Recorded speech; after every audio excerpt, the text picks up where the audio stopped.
Let me just open this. What's up, feelers? It's your boy Tim. Day 35 today, and in the interests of complete honesty, it's the first day I've really truly considered breaking my fast.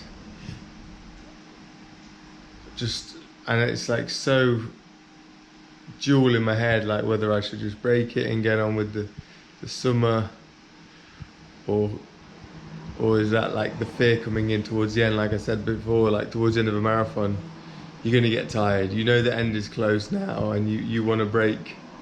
I agree with some people's points about don't set a date. Follow your intuition, and at the same time, there's discipline as well involved. When you decide something, is like seeing it through.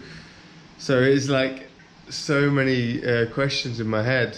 So I've made a decision. Someone actually posted a video of this woman called Celeste, and she calls herself Celeste and the canary in the coal mine, which I really like. That she's like, that's how I feel, like a canary in the coal mine, like out there on the front line, the test, willing to be the guinea pig for society at this point. And she's like some 70-something-year-old woman who did a 40-day water fast and looked absolutely fine at the end of it, and said she exercised every day and lifted weights every single day, and the only thing that slowed down was the reps, but she still finished the same reps. She just had to do a set twice rather than she couldn't do it in one, and all this other stuff. But what was interesting was she said she did take a few people said, "Oh, you're taking electrolytes, you should take electrolytes," and my whole idea was like, no, completely distilled, let's do it on nothing whatsoever, and then we can start to try adding all the other stuff. But she added salts and all this stuff every day, but I don't think any less of her for it. It's 40-day water fast essentially. So my decision has been, I'm not going to break. I went to the co-op. I wanted to buy a local one, but they were out of stock. I bought a cucumber. Now I'm not going to eat it. What I'm going to do is I'm going to cut the skin off and then put it in my water and just drink water with cucumber in it. My water out of my glass bottle, the sweetness is really horrible right now. It's like overly some nasty. I don't know if the bottle, it's hard to clean inside the bottle. I don't know if there's like something inside the bottle, if my taste buds are oversensitive, or what's going on. But anyway, I've got some distilled water on the go. I bought a new glass bottle, which it isn't water. I'm going to empty it out, but I'm going to use that as a new glass bottle for a bit. And I'm going to use some inside of this cucumber and put it in with the water. And forgive me for not doing 40 days undistilled, but hopefully, we'll see if that can just perk me up that little bit just to get me to the end. And I think, it will taper me back in to food anyway. So that's the plan. I'm going to do that. And yeah, thanks for watching. So I went a bit ham with the initial chopping. I didn't need to slice it down the middle like that. I only needed a few pieces. Maybe even that's a bit overwhelming. I'll just leave one in there. But yeah, we'll see. Don't know how I feel about this, but yeah.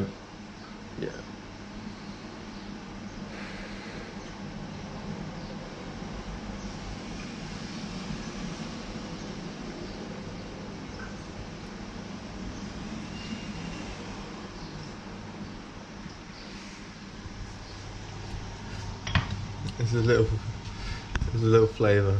That's a bit better. We'll see how that affects me throughout the day now. So as I mentioned the other day, Thomas reached out to me, who recently did a 45-day unsupervised water fast at home. So I wanted to Skype with him now.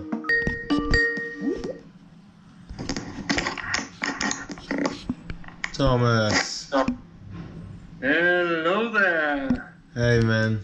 And I understand like the fasting journey isn't about sharing it, it's very personal. But one thing I've learned is that for me, this journey through sharing has actually helped so many people. And that maybe this time, this one journey is for sharing, Yeah. But yeah, and, okay. And you're doing such a good thing, taking this experiment and spreading it out, because it's something that, yeah, it's it's nice to get more people thinking about, hey, how much do we actually need to eat, and what happens if I go 2 days without food? Will I die? Yeah. Wow, that was a really, really good chat. An hour and 10 minutes. The guy done 45-day water fast last July, actually, quite synchronistic, and Sean did his in July as well, a few years ago. Just so good to hear his story, why he did it, what it did help, what it didn't help that you expect it to help, how his refeed afterwards, his recovery, his journey since then, being in Thailand, Chiang Mai, and like being fruitarian, and then discovering that, you know, maybe you can't just be fruitarian, because you get these ideas in your head and reading Error, and you're like, yeah, this makes so much sense. But then he's essentially went on the same path that I did a year ago, being like, yeah, this is a solution, and then discovering actually that things are very different, and there's so many factors to life. And that one point he made was that you could scrub your skin to clean it, but then if you keep scrubbing, you're going to make it worse. And it's, you know, a simple metaphor for the middle path, and any cure can be a poison, and that you don't want to always be cleaning, you want to be cleaning, always, you know, healing. But as I say spiral the medicine. You can't just stick to one medicine, it will imbalance you. So yeah, that was a really beautiful chat. Thank you to Thomas for that. Today's video, I sort of wanted to talk about dreams. I think today and tomorrow essentially marks 33 days of ketosis, which is a funny word because it's been used in a different industry right now. But, you know, it takes 2 to 3 days to enter the real fasting stage, as you got rid of everything that's in your digestive tract. And that's when you enter the real fasting. So fasting for me, it's been 32, 33 days, obviously 36 without eating. And my dreams just went up a notch last night. Wow. I mentioned previously that I had one guy came into my dreams twice, Philip, my friend from Sweden, who I hadn't seen in years. And he was he's not much older than me, but quite a fatherly figure in the way he ran a parkour team, and he welcomed me into his house and looked after me and fed me, and I met his family, stayed with him one winter for a few days, and I've stayed with him several times in south of Sweden, Helsingborg. And I hadn't spoken to him in years, and I snapped at him once on the phone because he called me. Forgive me if I mentioned this previous. I don't know if I'm going over it again, but I snapped at him previous. He wasn't vegan, and he called me up and said, "Let's do some charity work for the World Wildlife Fund." And I was like, "But you eat cows or whatever." And anyway, and I've not really spoken to him too much since. But I reached out to him the other day and apologised for what I'd done, and just hoped that he was well. And England were playing Sweden at the time as well. And he replied, and we had a good chat. And then later that day, my dad messaged me as well, and said he'd been meat free for a week, and I could go over and watch the football game, and there'd be no negativity from him. And it was just funny how those things tie up. You know, I felt fatherly energy from this guy. I apologised, and then the universe is so tied together. Then my dad reaches out to me, even though I pretty much said I wouldn't speak to you until after the end of my fast, and he chose to reach out. But then, so last night's dreams, and I always think you can notice healing in the dream world. It's one way to notice healing, is in the dream world. Often people that come off marijuana, they start to notice their dreams again. When I started taking monatomic gold or almost gold, my dreams ramped up like into movies rather than like stuttery flicks. It became movies. And last night I had several movies, sort of 3 to be precise, and they were like, and it made me, one of them was my car was like a teleportation device, and it appeared somewhere else. And then it was like a pluck key. I think a pluck key, is that in Harry Potter and in the Big Les show? It was like a teleportation device to another area, and I appeared in this deserted area, and my car was sort of sinking. And then there was another point. Dreams are obviously quite hard to remember, but yeah, there was an area I knew I had to go to. My friends were going to this area, but I had to look after this one guy, and I tried to get the guy to come. I went to the area and then went back to get the guy, and when I should have just carried on. In dreams, you can't think of it like it in this world. You have to just keep going by yourself and follow the dream for yourself and not try to take people with you. That's something that's interesting. But and then I couldn't get back to the area once I'd gone back for him. Then another part of the dream, I was entering this house, but it was like a cupboard, and I kept opening the cupboard, but it was a sliding door, and it was infinitely sliding. And I got frustrated, and I went, and my whole body started to vibrate, and it woke me up.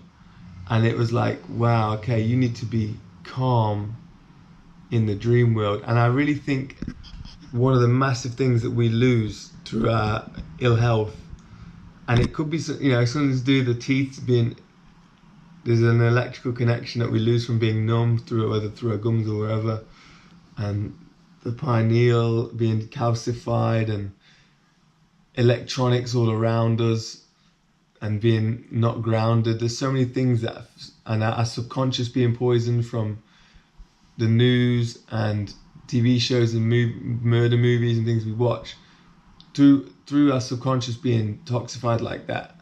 Because it's not just the body that gets toxified physically, we get nourished through our minds. When we enter the dream world, we can't really control so much what comes about, but as you heal and your body becomes purified, people talk about astral projection and lucid dreaming. I've occasionally had lucid dreams, and I love the dreams when I'm able to fly. Are just the most amazing dreams when I'm like, it's just pure belief. I just have to believe I can fly.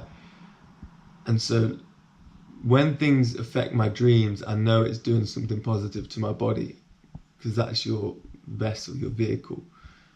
And so having these 3 really vivid dreams of all to do with sort of using pluck keys and teleportation and transportation, and then getting over attached to a person or to an idea of getting into a house and not being able to do it, teaching me how to relax in the dream world.